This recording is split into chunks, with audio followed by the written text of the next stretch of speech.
Ever felt trapped in your own life?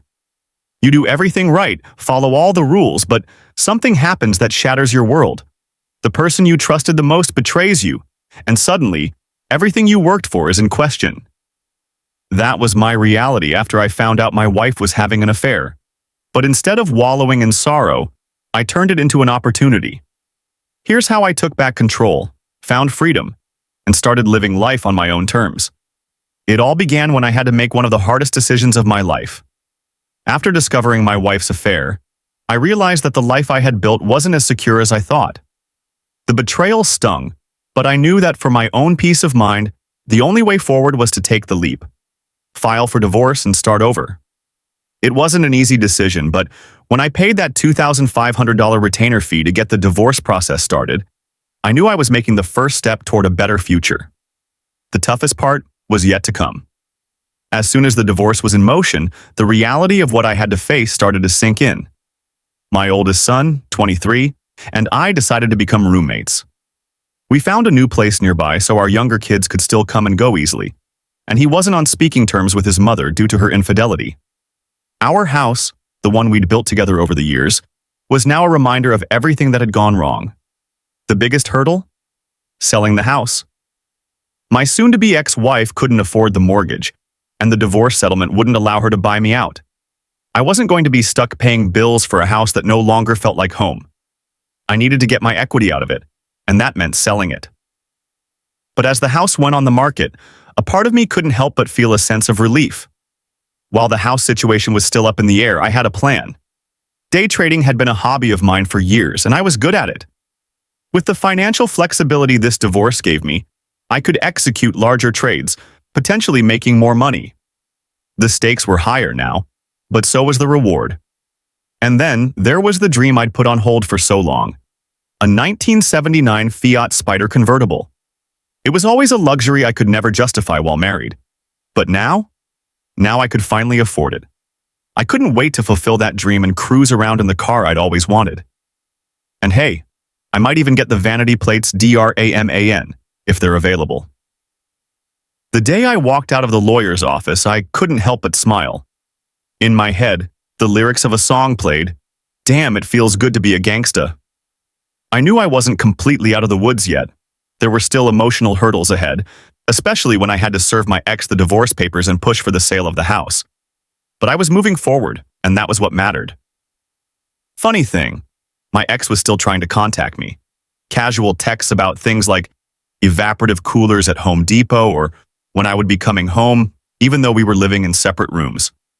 I ignored most of them. The fact that she had moved on with her partner wasn't surprising to me anymore. In fact, it almost felt like a joke.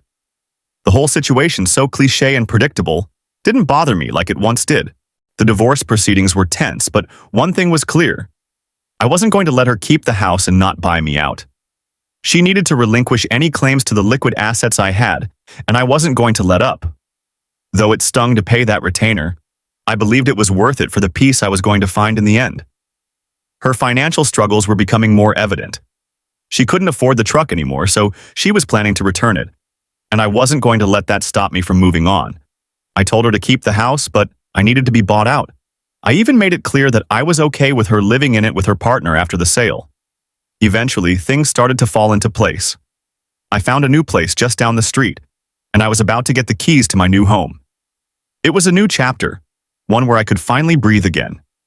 The kids would still have access to both of us, and I made sure to adjust my work schedule to help them out with transportation.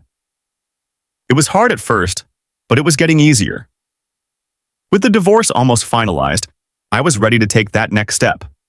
Financially, I was stable, and my employer had been incredibly supportive. I wasn't paying spousal maintenance, and the child support was minimal, which gave me a lot more flexibility. In just a few years, I might even be able to retire early and live abroad. For the first time in a long time, I felt free. As I moved on, I started hearing about the troubles my ex was facing. Karma, in its own way, was catching up with her. She lost her job, and it seemed like everything she had once built for herself was crumbling. She had to sell the house, just as I had predicted. Even though I could have helped, I chose not to. My therapist had always reminded me that it wasn't my responsibility to rescue her, and I wasn't about to start now.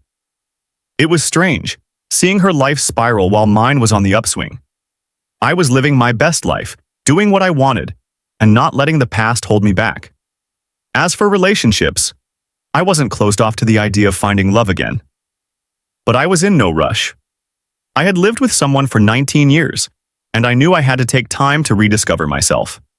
The emotional scars were still there, but they weren't going to define me. I found someone new online, a girl from Thailand. We talked all the time, and I looked forward to the day when I could visit her. The time difference made things tough, but I didn't mind. It was all part of the adventure. And then, the divorce was finally over. The custody arrangement was set, and while things weren't perfect, they were close enough. I had a clear path forward now. I had turned a heartbreaking situation into an opportunity for personal growth, financial freedom, and new experiences. So, what's the moral of the story? Don't let betrayal define your life. Keep moving forward, embrace new opportunities, and always remember that you deserve happiness. I've done it, and so can you.